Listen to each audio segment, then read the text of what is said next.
Kasundhenipun Bapak Atri Imam Santoso minangka Ketua Kampung Budaya Tegalrejo. Ingkang samangke badhe katuraken njenenipun Bapak Ketua LPMK Kelurahan Tegalrejo adicara lung tinami samangke badhe.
Sakunipun kagum saha ingkang sadaya dumateng bilih pusaka tunggal Kyai Cokro nyenggasta njenenipun Bapak Ketua Kampung Bapak Atri Imam Santoso badhe katuraken Bapak Ketua LPMK ingkang samangke badhe kajamas njenenipun Bapak Menteri Pamungpraja pramila samangke kasmanggaken dumateng njenenipun Bapak Atri Imam Santoso aturaken dhumateng njenenipun Bapak Ketua LPMK mugi sedaya gangsal dinten.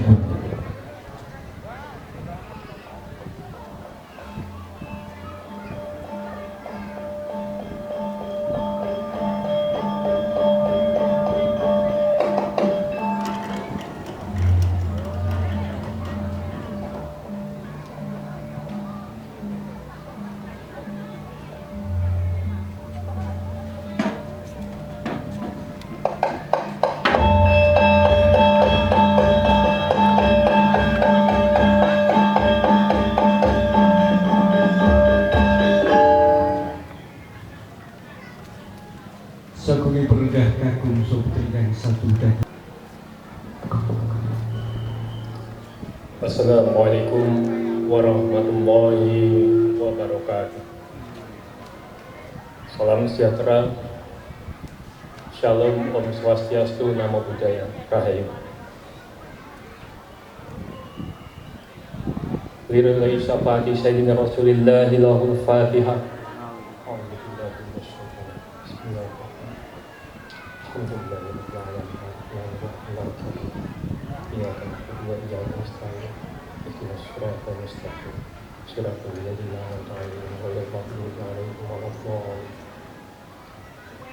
Bismillahirrahmanirrahim. Alhamdulillahi rabbil alamin. Hamdan syakirin, hamdan na'imin, hamdan yuwafi ni'amahu wa yukafi'u mazidah.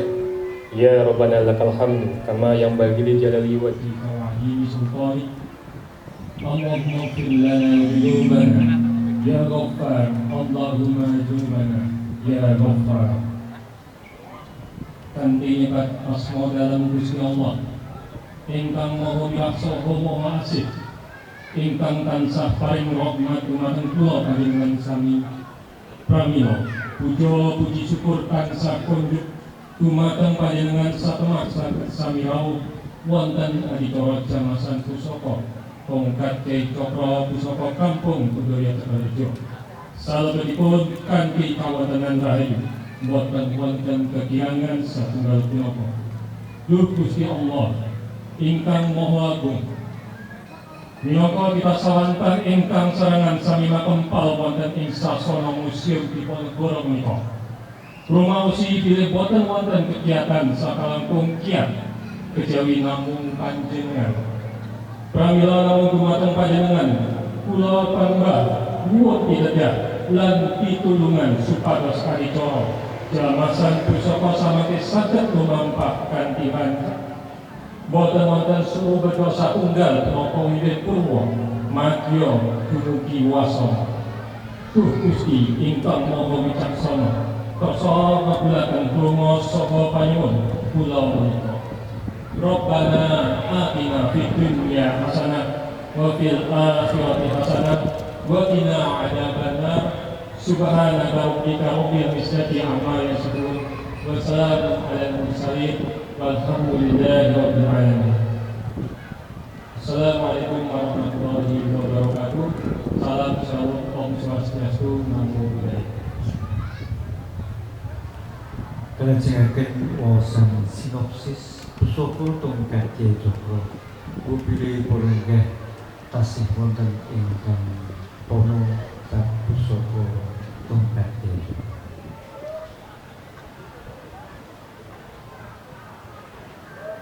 Pusaka tongkat Kyai Cokro menika minangka salah satunggaling gedamel pusaka Pangeran Diponegoro. Tongkat menika kagungan gagang wesi mawi ukiran cokro, setengah lingkaran wonten bagian pucukipun lan panjangipun sawetawis setunggal setengah meter. Kagem kayu ingkang kirang jamak kados pusaka sanesipun. Cokro panggeran tongkat menika kagungan makna ingkang saklangkung penting minangka pralambang keyakinan lan keadilan sarta dipunjumbuhaken kaliyan konsep Ratu Adil ingkang dipun pitados Pangeran Diponegoro. Tongkat menika asal usulipun saking piyantun kawula alit ingkang dipun paringaken dumateng Pangeran Diponegoro rikala sedasa taun sadèrèngipun Perang Jawi, inggih punika taun 1800 ngantos 1813. Kadamel rikala jaman Kasultanan Demak. Tongkat menika ingkang nyaring lampah spiritual lan minangka kegiatan sarta kepemimpinan. Bentuk cokro panggeran tongkatipun jumbuhaken kaliyan Dewa Wisnu, Pangwasdana lan konsep Ratu Adil Jawa. Minangka pralambang pemimpin adil lan wicaksana. Tongkat menika sampun ate dipun beto pandhaipun Pangeran Diponegoro. Rikala nebu Belanda ing Magelang. Ananging katiwasan tongkat dipun sita kaliyan Belanda. Tongkat menika kaasta dening Pangeran Adipati Natapraja lan salajengipun dipun hadiahaken kagem Gubernur Jenderal Dian Kretinto. Sawetawis wekdal tongkat menika wonten Belanda.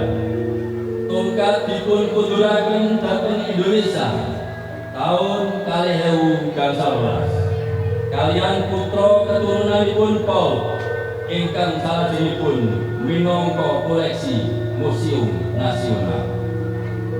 Pusaka tongkat Kyai Cokro ingkang badhe kita jamasi samanti minangka turunanipun pusaka Kyai Cokro ingkang dipun paringaken dhateng Kampung Budaya Tegaljo. Matur nuwun.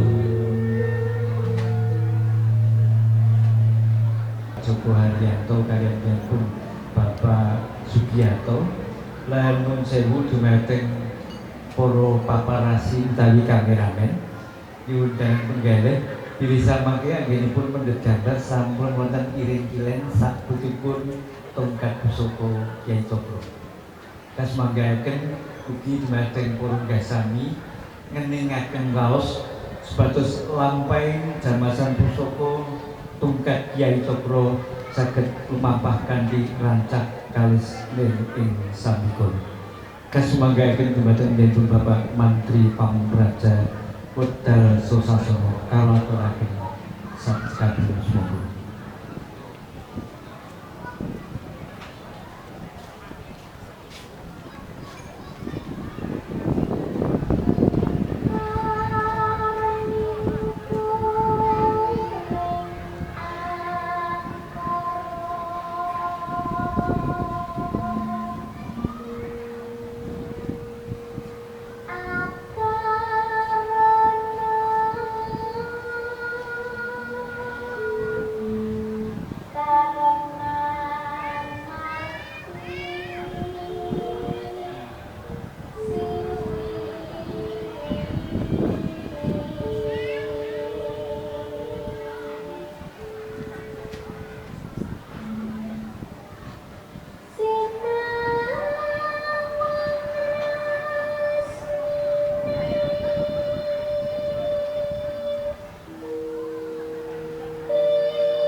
Aturken agung mahun dumateng Dinten Bapak Mantri Pamraja Kementerian Tegalucu ingkang sampun kabingi Dinten Bapak Oleh Yohan saking anggota DPR.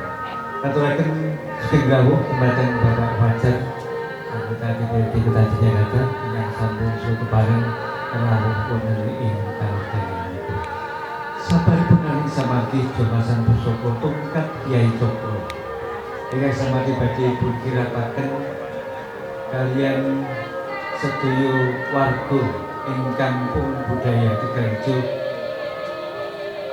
samangki para sedherek para kadang para warga ingkang samangki badhe njangasi pusaka ingkang amuju tunggak utawi durung kasmanggaken saparipurnaning adicara jamasan pusaka tungkat Kyai Cokro.